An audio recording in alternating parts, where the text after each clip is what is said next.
ট্যাগলাইনও কি, mega star, অমুক star, তুমুক star. ও মাই god. আজকে সেই মেগাস্টার সাথে একটা ছবি তুলে আপনি নিজেকে আনন্দিত মনে করতেছেন। ভাইবারদের বেশ কিছুদিন আগে চিত্রনায়ক আমিন খান শাকিব খানের মেগাস্টার নিয়ে বেশ কিছু অপমানজনক কথা বলেছিলেন এবং শাকিব খানের অভিনয় নিয়েও কথা বলেছিলেন। কিন্তু গতকাল হারলেনে শাকিব খান আমিন খানকে ইনভাইট করতেই তিনি একদম চলে এসেছেন এবং শাকিব খানের সাথে একটা ছবি তুলে তিনি তার অফিসিয়াল ফেসবুক পেজে পোস্ট করেছেন। দেখেন ভাইবারদের, আমি এর আগেও বলছি শাকিব খানের কাছে যেই যায় সেই শাকিব খানের ফ্যান হয়ে ওঠে, সেটা চলচ্চিত্র ইন্ডাস্ট্রির মানুষ হোক কিংবা অন্য কোনো মানুষ। দেখেন বেশ কিছুদিন আগে আলেকজান্ডার বো কিন্তু শাকিব খানের সাথে দেখা করেছিল এয়ারপোর্টে বসে, এবং তিনি কিন্তু তার আগে শাকিব খানকে নিয়ে প্রচুর পরিমাণে নেগেটিভ কথা বলতেন। সিনেমা হলগুলো কমে যাওয়ার দায়ভার শাকিব খানের উপর দিতেন।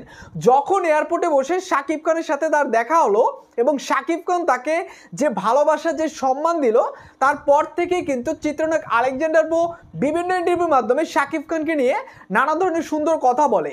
একটা নেগেটিভ কথাও কিন্তু এখন আর তিনি বলেন না। তো চিত্রনায়ক আমিন খানের ক্ষেত্রেও সেই সেম একই ঘটনা ঘটেছে।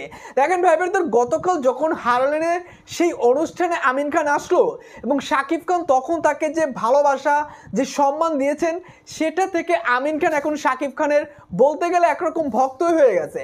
কারণ আমিন খানের সাথে শাকিব খানের যে ছবিটা আপনারা দেখতে পাচ্ছেন, সেখানে আপনারা বুঝতে পারবেন যে আমিন খান শাকিব খানের সাথে একটা ছবি তুলে কতটা খুশি হয়েছেন। তো ভাই ব্রাদার, আমিন খানকে নিয়ে এখন আপনারা কি বলবেন?